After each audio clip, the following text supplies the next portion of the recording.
Technology के इस दौर में अगर किसी प्रोफेशन की सबसे ज़्यादा डिमांड है तो वो है एक सॉफ्टवेयर इंजीनियर की। आज रोज़ रोज़ नए नए टेक स्टार्टअप्स आ रहे हैं, टेक्नोलॉजी बहुत ही तेज़ी से आगे बढ़ रही है। तो अगर आपको भी टेक्नोलॉजी और कंप्यूटर से प्यार है तो सॉफ्टवेयर इंजीनियर का करियर आपके लिए बेस्ट हो सकता है, जिसमें आपको काम करने में मज़ा आएगा और आपको सैलरी भी अच्छी खासी मिलेगी। तो इस वीडियो में हम डिस्कस करने जा रहे हैं कि सॉफ्टवेयर इंजीनियर होता क्या है, सॉफ्टवेयर इंजीनियर का काम क्या होता है, सॉफ्टवेयर इंजीनियर बनने के लिए हमको क्या क्या करना पड़ता है, कौन कौन से कोर्सेज लेने पड़ते हैं, सॉफ्टवेयर इंजीनियर को जॉब कहाँ पे मिलती है और सॉफ्टवेयर इंजीनियर की सैलरी कितनी होती है। तो आप इस वीडियो में मेरे साथ बने रहिए, आपको सारे सवालों के जवाब इस वीडियो में मिल जाएंगे। सबसे पहले बात करते हैं who is an software engineer. तो अगर डेफिनेशन के अनुसार चलिए तो software engineer is a person who apply the principle of software engineering to the design, development, maintenance, testing and evolution of computer software. यानी कि वो इंसान जो सॉफ्टवेयर इंजीनियरिंग के प्रिंसिपल जो कि नियम होते हैं उनका यूज करके किसी सॉफ्टवेयर को डिज़ाइन करता है, डेवलप करता है, मेंटेन करता है और टेस्ट करता है और उसके बाद उसको इवॉल्व करता है, यानी कि उसको और भी अच्छा करता है। सॉफ्टवेयर इंजीनियर के अंदर सिर्फ कोडिंग ही नहीं आती, उसमें बहुत सारी चीज़ें आती हैं, जैसे कि यूजर एक्सपीरियंस और यूजर इंटरफेस, डिज़ाइन, टेस्टिंग, ये सारी चीज़ें सॉफ्टवेयर इंजीनियरिंग के अंदर आ जाती है। ये सारी चीज़ें आपको सीखनी पड़ती है। What is the work of a software engineer? Software engineer का काम क्या होता है?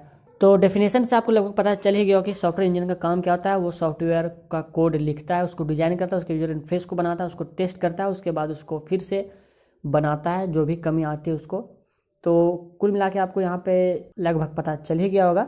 सॉफ्टवेयर इंजीनियरिंग के अंदर भी काफ़ी सारे पार्ट्स आ जाते हैं, जिसमें से फॉर एग्जांपल मोबाइल ऐप्स आ जाते हैं, जिसमें मोबाइल ऐप बनाया जाता है। इसमें भी दो पार्ट्स आ जाते हैं, एक iOS के लिए, एक एंड्रॉयड के लिए। उसके बाद आपका आता है वेब डेवलपमेंट, जिसमें इसमें भी दो तीन पार्ट्स आते हैं, जैसे कि कोई वेबसाइट बनाता है, वेबसाइट डिज़ाइन करता है, कोई वेब ऐप्स बनाता है। उसके बाद आ जाता है आपका कंप्यूटर सॉफ्टवेयर, जिसमें कोई गेम्स बनाता है, तो कोई इंटरप्राइजेज सॉफ्टवेयर बनाता है। नेक्स्ट में फिर हमारा आ जाता है डाटा साइंटिस्ट, जो कि डील करता है इंटरनेट में। आजकल आप जानते हैं कि डाटा ही सब कुछ होता है, तो डाटा से रिलेटेड जो काम होते हैं, जो सॉफ्टवेयर बनता है, तो वो डाटा साइंटिस्ट का काम होता है। इसके लिए आपको जो है मशीन लर्निंग और पाइथन जैसी चीज़ें सीखनी होती है। और हाँ, जब हम बात करते हैं सॉफ्टवेयर इंजीनियर की, तो इसमें भी सॉफ्टवेयर इंजीनियरिंग में हम टोटल फोकस ना करके इसके अलग अलग एक्सपेक्ट पे बात करते हैं। फॉर एग्जांपल, कोई हो सकता है कि फ्रंट एंड डेवलपर बनना चाहता है, कोई बैक एंड या फिर फुल स्टैक डेवलपर। तो ये तीनों चीज़ें क्या मैं आपको एक एक करके बताता हूँ। फ्रंट एंड डेवलपर, तो कोई भी एप्लीकेशन, कोई भी ऐप, कोई भी सॉफ्टवेयर कैसा दिखता है और उसका यूजर इंटरफेस कैसा होगा, ये सब चीज़ें जो डिज़ाइन की जाती है, जो बनाई जाती है, वो आती है फ्रंट एंड डेवलपमेंट में। यानी सॉफ्टवेयर का डिज़ाइन, यूजर इंटरफेस, या इस सारी चीज़ें आ जाती हैं फ्रंट एंड डेवलपमेंट में। बैक एंड में हमारी चीज़ें आ जाती है, जैसे कि सर्वर हो गया या फिर आपका क्लाइंट साइट हो गया। ये सारी चीज़ें जो है बैक साइड में आ जाती है, जिसको बोलते हैं बैक एंड डेवलपमेंट। और फुल स्टैक डेवलपर में अगर दोनों को आप कंबाइन कर देते हैं तो हो जाता है वो फुल स्टैक डेवलपर। अब बात करते हैं कि सॉफ्टवेयर इंजीनियर बनने के लिए हमको करना क्या क्या पड़ता है और कौन कौन से स्टेप्स लेने पड़ते हैं। तो यहाँ पे हम दो सिचुएशन लेके चलते हैं। अज्यूम करते हैं कि आप अभी 10th से पास आउट हुए हैं और आपको सॉफ्टवेयर इंजीनियर बनना है।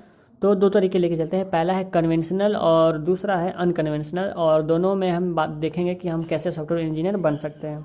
तो कन्वेंशनल तरीके के अंदर आता है कि आप 10th से पास आउट करते हैं, साइंस लेते हैं PCM के साथ, फिजिक्स केमिस्ट्री मैथ के साथ, और उसके बाद आप एग्ज़ाम देते हैं JEE मेंस का, जो इंजीनियरिंग की एग्ज़ाम होती है, उसमें आप बैठते हैं। उसके बाद आपका आता है रैंक। उसके बाद आप ज्वाइन करते हैं कोई इंजीनियरिंग कॉलेज। अगर आपका अच्छा रैंक आता है तो आप सिलेक्ट करते हैं BTech with computer science engineering, और आप यहाँ से जो है इंजीनियरिंग करके कंप्यूटर साइंस की पढ़ाई करते हैं। और अगर आपका अच्छा रैंक नहीं आता है तो आप सेलेक्ट करते हैं BCA।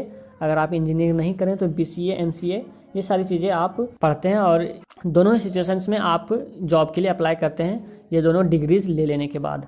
ये था कन्वेंशनल तरीका, जहाँ पे आपको सीधा सीधा रोड मैप बनाया हुआ है पहले से कि आपको ऐसे ऐसे करना है, और आगे जाके आप सॉफ्टवेयर इंजीनियर आराम से बन जाते हैं। अब हम दूसरे तरीके को लेकर चलते हैं, जो कि है अनकन्वेंशनल, जो कि अधिकतर लोग फॉलो नहीं करते हैं, लेकिन आप इससे भी सॉफ्टवेयर इंजीनियर बन सकते हैं। तो मान के चलते हैं कि किसी भी कारण से आप BTech या BCA नहीं कर पाए, आपने 12th या फिर आपने 12th जो है आर्ट्स या कॉमर्स बैकग्राउंड से कर लिया है, तो घबराने की ज़रूरत नहीं, क्योंकि आप इंटरनेट के गोल्डन एज में पैदा हुए हैं। यहाँ पे कुछ भी पॉसिबल है। तो आप ऑनलाइन कोई भी कोर्स कर सकते हैं, कोई भी प्रोग्रामिंग लैंग्वेज से रिलेटेड। फॉर एग्जांपल, अगर आपको पाइथन सीखना है तो पाइथन सीख सकते हैं, या फिर अगर आपको C++ सीखना है तो वो सीख सकते हैं। अगर आपको जावा या एंड्रॉयड डेवलपमेंट सीखना है तो वो सीख सकते हैं।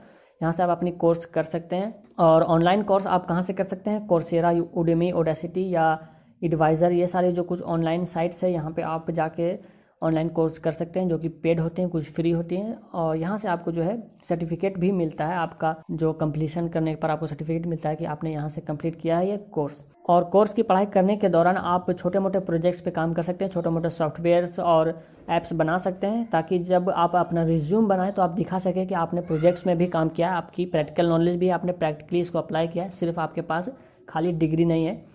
और ये चीज़ आपको जॉब मिलने में काफ़ी हेल्प करती है। तो ये दोनों तरीके पे मैं हमने बात किया, एक है कन्वेंशनल, एक है अनकन्वेंशनल।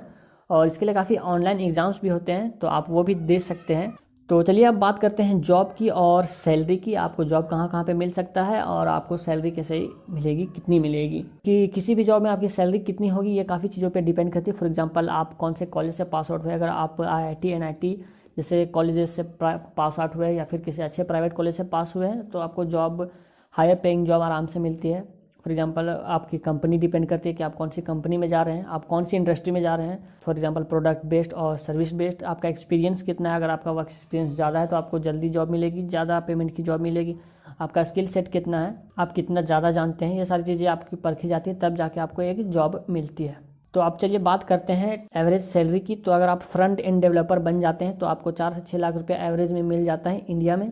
अगर आप बैक एंड डेवलपर बनते हैं तो 5 से 6 लाख रुपये पर एनम मिल जाता है इंडिया में। और अगर आप फुल स्टैक डेवलपर बनते हैं तो आपको 5 से 8 लाख रुपये इसमें भी मिल जाते हैं। तो ये जो सैलरी मैंने बताई वो है एंट्री लेवल की सैलरी, यानी आप तुरंत ज्वाइन करते हैं तब इतनी सैलरी आपको मिलती है। तो ये था पूरा एक रोड मैप स्टूडेंट से लेकर सॉफ्टवेयर इंजीनियर बनने तक का। उम्मीद करता हूँ ये वीडियो आपको पसंद आएगी। अगर आप भी सॉफ्टवेयर इंजीनियर बनना चाहते हैं तो कमेंट में मुझे लिख के जरूर बताएं, इससे आपको मोटिवेशन मिलेगा और आपका कॉन्फिडेंस बढ़ेगा। और अंत में अगर वीडियो आपको अच्छी लगी तो इसे लाइक कर दीजिए, शेयर कर दीजिए अपने दोस्तों के साथ फेसबुक व्हाट्सएप ग्रुप में। और ऐसी वीडियो मैं लाते देता हूँ तो मेरे चैनल को आप सब्सक्राइब कर सकते हैं। फिलहाल के टाइम फ्रेंड्स, मिलता हूँ अगली वीडियो में, तब तक के लिए बाय।